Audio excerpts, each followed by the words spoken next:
অত্যন্ত ভাবে ইতিবাচক মনোভাবের কারণে কিন্তু এই ক্রীড়াঙ্গনগুলো সচল। এই পাশের যে বিল্ডিং রয়েছে, যে ভবনটি রয়েছে, এই ভবনটিরও একই অবস্থা। মহিলা দর্শক একেবারে ঠাসা, তবে মহিলা দর্শকে একেবারে ঠাসা। এগুলো মহিলা দর্শক, এই মাঠে মহিলা দর্শকের সমাগম এটা নতুন নয়, তবে আজকে মহিলা দর্শকের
আমরা কথা বলবো না, আমরা কথা শুনবো।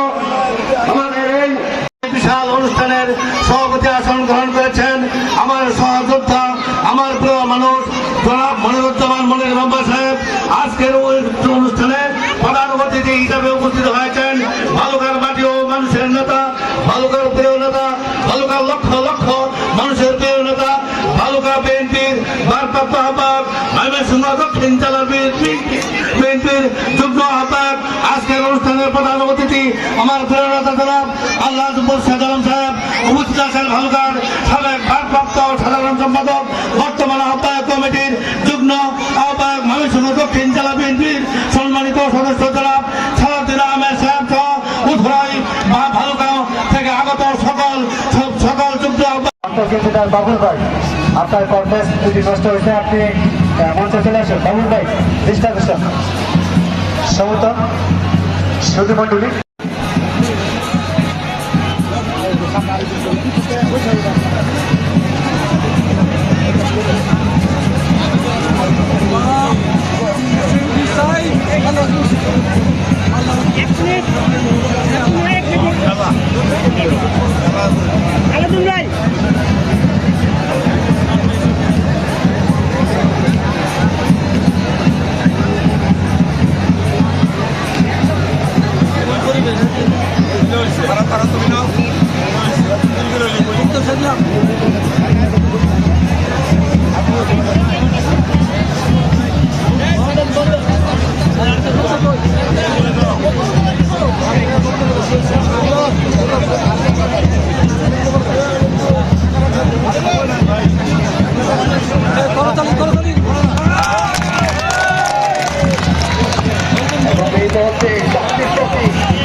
সকলকে আছে ডাকটি দেখার জন্য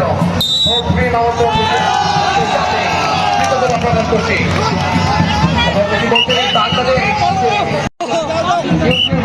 এই মুহূর্তে মাঝে উপস্থিত আছেন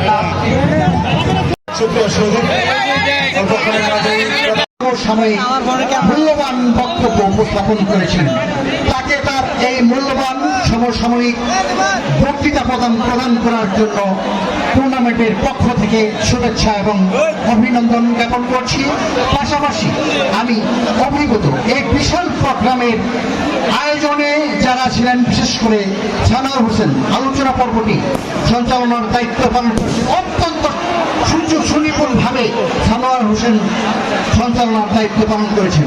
টুর্নামেন্টের পক্ষ থেকে সানোয়ার হোসেনকে অভিনন্দন। সুধী দর্শক মন্ডলী, আপনাদের প্রাঞ্চঞ্চল্য কিন্তু আমরা বুঝতে পারছি, আপনাদের উদ্বেগ উৎকণ্ঠা আমরা কিন্তু বুঝতে পারছি। তবে এই মুহূর্তে আমরা এইটা কিন্তু আপনাদের কাছ থেকে আশা করিনি, কারণ প্রমিলা দর্শক মাঝের ভিতরে অবশ্যই আপনারা যারা এটা করেছেন খুবই আপনাদের প্রতি খুশি। এই অবস্থায় আমরা কিন্তু কোনোভাবেই খুশি হতে পারলাম না। এটা কিন্তু আমরা কোনোভাবেই কাম্য করিনি আপনাদের কাছ থেকে। আপনাদেরকে বারবার কিন্তু আমরা রিকোয়েস্ট করছিলাম এবং হাত জোর করে অনুরোধ পর্যন্ত করছিলাম আপনাদেরকে, কিন্তু আপনারা আমাদেরকে সেই অনুরোধ রাখতে পারলেন না। আমরা খুবই দুঃখিত। আসলে জাতি হিসেবে আমরা খুবই কার কাছে এই দায়বদ্ধতার স্বীকার কে নিবে এই মুহূর্তে আমরা বলছিলাম, বারবার আপনাদেরকে অনুরোধ করছিলাম মাঠের ভিতরে কেউ প্রবেশ করবে না। মসজিদ দর্শক কিন্তু মাঠের ভিতরে প্রবেশ করার কারণে কিন্তু চক্রবঙ্গ হলো। এই মুহূর্তে যারা রয়েছেন প্রবেশ করে ফেলেছে, তাহলে কিভাবে খেলা দেখা যায় সেটা তবে এই কারণেই এই মুহূর্তে মাইক্রোফোন থেকে বিদায় নিচ্ছি। আমি শামরাত। পরবর্তীতে আবার কোন ম্যাচে দেখা হবে এবং আগামীকাল জামিয়াতি সরকারি প্রাথমিক